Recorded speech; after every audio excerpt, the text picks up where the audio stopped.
एक पहाड़ी के नीचे लखनपुर नाम का एक गांव था। गांव के सभी जानवर हरी घास खाने के लिए सुबह उसी पहाड़ी के ऊपर बसे जंगल में जाते और शाम होते होते घर वापस आ जाते थे। हर दिन की तरह गीता नाम की एक गाय अन्य गायों के साथ उसी पहाड़ी के जंगल में घास खाने के लिए गई थी। वह हरी घास खाने में इतनी ज्यादा प्रसन्न थी कि वह कब एक शेर की गुफा के पास पहुंच गई, उसे पता भी नहीं चला। शेर अपनी गुफा में सो रहा था और वह पिछले 2 दिनों से भूखा भी था। जैसे ही गीता शेर की गुफा के पास पहुंची, गाय की खुशबू से शेर की नींद खुल गई। वह शेर धीरे धीरे गुफा से बाहर आया और गुफा के बाहर गाय देखकर खुश हो गया। शेर ने मन ही मन सोचा कि आज उसकी 2 दिनों की भूख मिट जाएगी। वह इस तंदुरुस्त गाय का ताजा मांस खाएगा, और यह सोचकर उसने एक तेज दहाड़ लगाई। गीता शेर की दहाड़ सुनकर डर गई। जब वह अपने आसपास देखती है तो वहां दूर दूर तक उसको कोई भी दूसरी गायें नहीं दिखीं।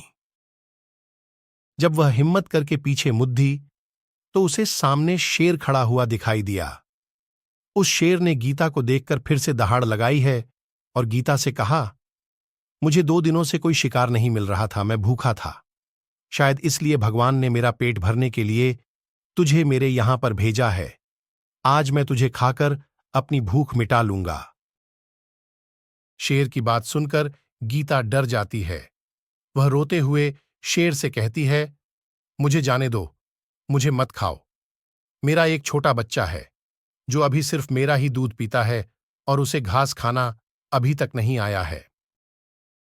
गीता की बात सुनकर शेर हंसते हुए कहता है, तो क्या मैं अपने हाथ में आए शिकार को ऐसे ही जाने दूं? मैं तो आज तुझे खाकर अपनी 2 दिनों की भूख मिटाऊंगा। शेर के ऐसा कहने पर गीता उसके सामने रोने लगी और विनती करते हुए कहती है कि आज मुझे जाने दो। मैं आज अपने बछड़े को आखिरी बार दूध पिला दूंगी और उसे बहुत सारा प्यारा करके कल सुबह होते ही तुम्हारे पास आ जाऊंगी। फिर तुम मुझे खा लेना और अपना भूखा पेट भर लेना। शेर गीता की यह बात मान जाता है और धमकी देते हुए कहता है कि अगर कल तू नहीं आई तो मैं तेरे गांव आऊंगा, फिर तुझे और तेरे बेटे दोनों को खा जाऊंगा। गीता शेर की यह बात सुनकर खुश हो जाती है और शेर को अपना वचन देकर गांव वापस चली जाती है।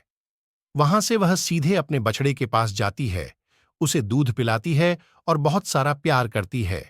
फिर बछड़े को शेर के साथ हुई सारी घटना बताती है और कहती है कि उसे अब अपना ख्याल का खुद ही रखना होगा। वह कल सुबह होते ही अपना वचन पूरा करने के लिए शेर के पास चली जाएगी। अपनी मां की बातें सुनकर बछड़ा रोने लगता है। दूसरे दिन सुबह होते ही गीता जंगल की तरफ निकल जाती है और शेर की गुफा के सामने पहुंचकर शेर से कहती है, अपने वचन के अनुसार मैं तुम्हारे पास आ गई हूं, अब तुम मुझे खा सकते हो। गाय की आवाज सुनकर शेर अपनी गुफा से बाहर निकलकर आता है और भगवान के अवतार में प्रकट होते हैं। वह गीता से कहते हैं, मैं तो बस तुम्हारी परीक्षा ले रहा था, तुम अपने वचन की पक्की हो। मैं इससे बहुत प्रसन्न हुआ। तुम अब अपने घर और बछड़े के पास वापस जा सकती हो।